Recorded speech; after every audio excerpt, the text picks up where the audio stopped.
Sunlight forced through the entrance of a rising star cave near Johannesburg.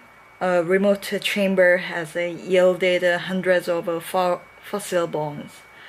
So far, says anthropologist Marina Elliott, stated, we have literally just scratched the surface.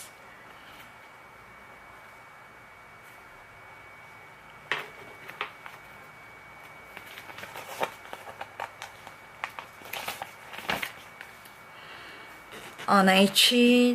Naledi group disposes of one of their own in Rising Star Cave in this artist's depiction. Though such advanced behavior is unknown in other primitive hominins,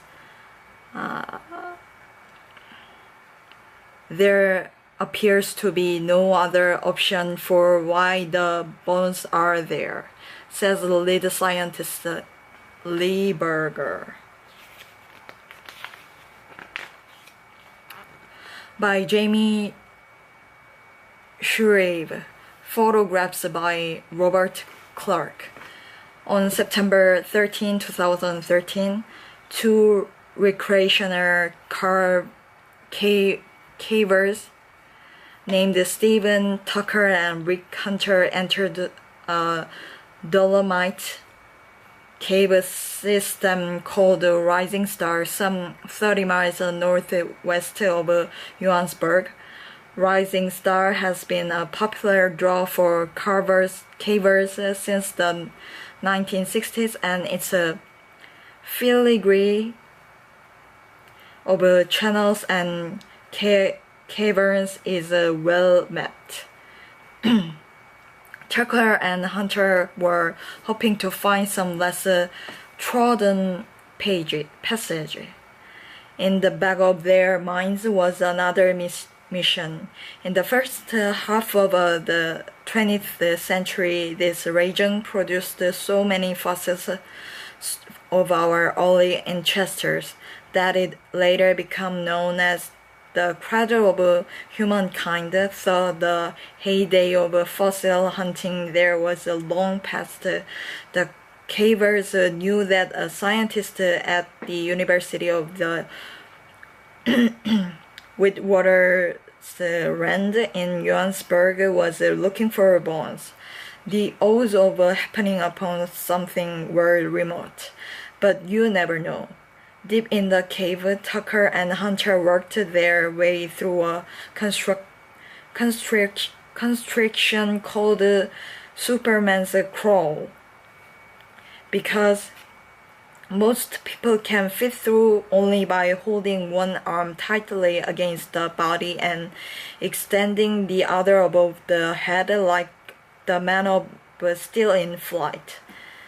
Crossing a large chamber, they climbed a jagged wall of a rock called the Dragon's Back.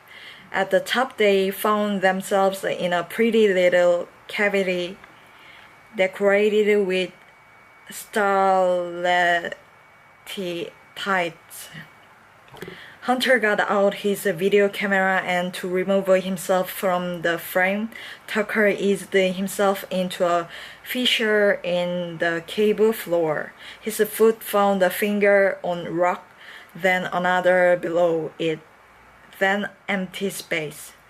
Dropping down, he found himself in a narrow vertical chute, in some places less than 8 inches wide.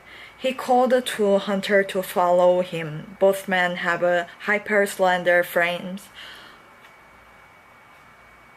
all bone and wiry muscle. Had their torsos been just a little bigger, they would not have fit in the chute. And what is arguably the most astonishing human fossil discovery in half a century, and undoubtedly the most perplexing, would not have occurred.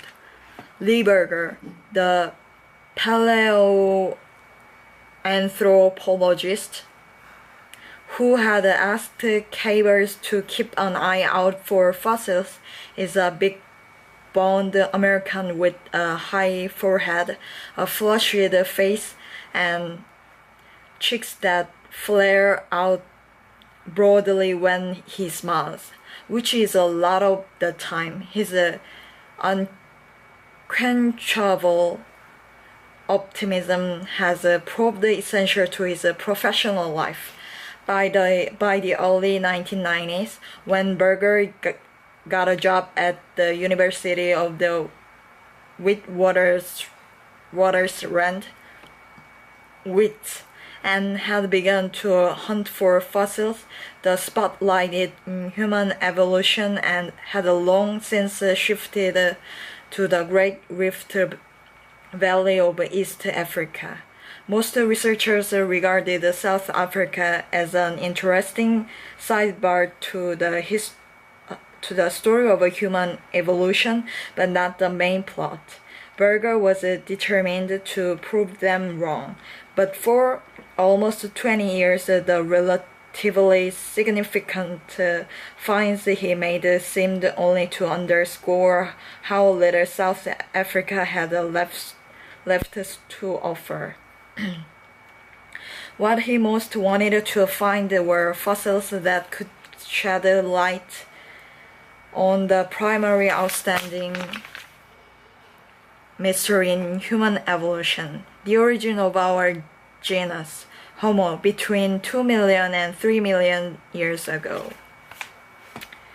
While primitive in some respects, the face, skull, and teeth show enough modern features to justify H.